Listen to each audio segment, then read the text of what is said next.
नाज़रीन अस्सलामु अलैकुम वरहमतुल्लाहि वबरकातुहू। आलम इस्लाम का मारूफ इदारा दारुल उलूम देवबंद के बानी हज़रत मौलाना मोहम्मद कासिम साहब नानतवी रहमतुल्लाह अलैह ने अंग्रेज़ साम्राज्य के ख़िलाफ़ जिहाद का फ़तवा दिया था। हज़रत रहमतुल्लाह अलैह की कीमती तसानीफ़ के अलावा कुरान और हदीस के बेशुमार असरार और रुमूज़ को खोलने वाली तहरीरें भी आपकी खिदमात का हिस्सा हैं। फ़िक्र नज़र के ख़ास पेशकश यौम आज़ादी सीरीज़ में आज मैं उसी अज़ीम मुजाहिद आज़ादी और आलिम दीन की हयात व खिदमात पर रोशनी डालूँगा।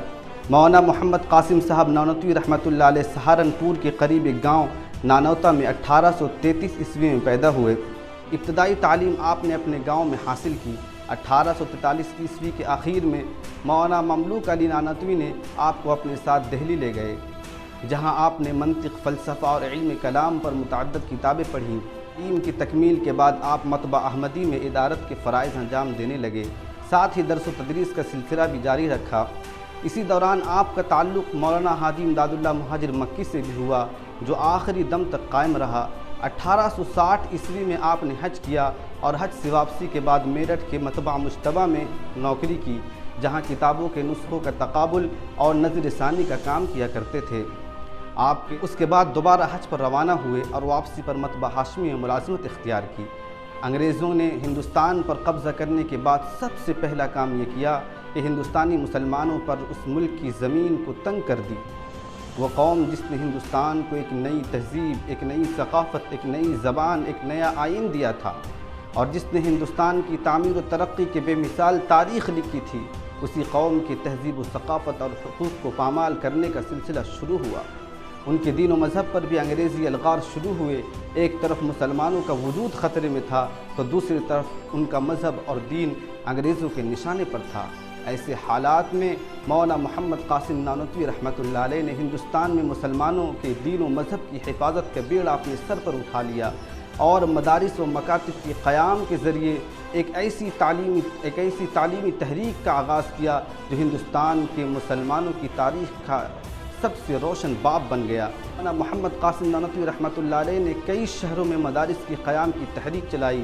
चुनांचा देवबंद में दारुल उलूम, मुरादाबाद में मदरसा कासमिया शाही और अमरोहा में मदरसा जामे मस्जिद अमरोहा कायम की, जहाँ से आज भी इल्म दीन की ज़ियापाशी का सिलसिला जारी है। 1860 ईस्वी में आपने हज किया और हज से वापसी के बाद मेरठ के मतबा मुश्तबा में नौकरी की, जहाँ किताबों के नुस्खों का तकाबुल और नज़र सानी का काम किया करते थे। उसके बाद दोबारा हज पर रवाना हुए और वापसी पर मतबा हाशमी में मुलाजिमत इख्तियार की। मेरठ के क़याम के दौरान ही आपने 1857 ईस्वी में शामली की जंग में हिस्सा लिया और आपकी हिरासत का हुक्म सादिर हुआ, और इस दौरान आपने पोशीदा ज़िंदगी गुजारी। जब 1858 ईस्वी के नवंबर में अंग्रेज़ हुकूमत ने आम माफ़ी का ऐलान किया, तब आपने अपनी इल्मी, दावती, तहरीकी और इनकलाबी सरगर्मियों का पूरी ज़ोर व शोर से आगाज़ किया।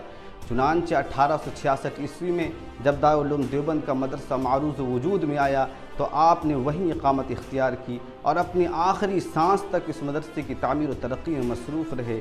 मौलाना मोहम्मद कासिम नानतवी रहमतुल्लाह अलैह एक अज़ीम मुजाहिद, एक मुखलिस मुस्लिह, एक बेहतरीन मुसन्निफ़, एक यगाना रोज़गार मुतकल्लिम, एक बेबाक ख़तीब, एक बेलौस उस्ताद व मुरब्बी और एक बेलौस खादिम दीन व मिल्लत होने के साथ साथ अपने खुलूस व लिल्लाहियत और ज़ुहद व इस्तिग़ना की वजह से सल्फ़ सालिहीन की जीती जागती तस्वीर बन गए थे, जिसकी गवाही आपके मुआसिरीन ने अपनी तहरीर व तकरीर में हमेशा दी है। अज़हर के बाद दारुल उलूम देवबंद को दुनिया की सबसे बड़ी इस्लामिक यूनिवर्सिटी के तौर पर माना जाता है।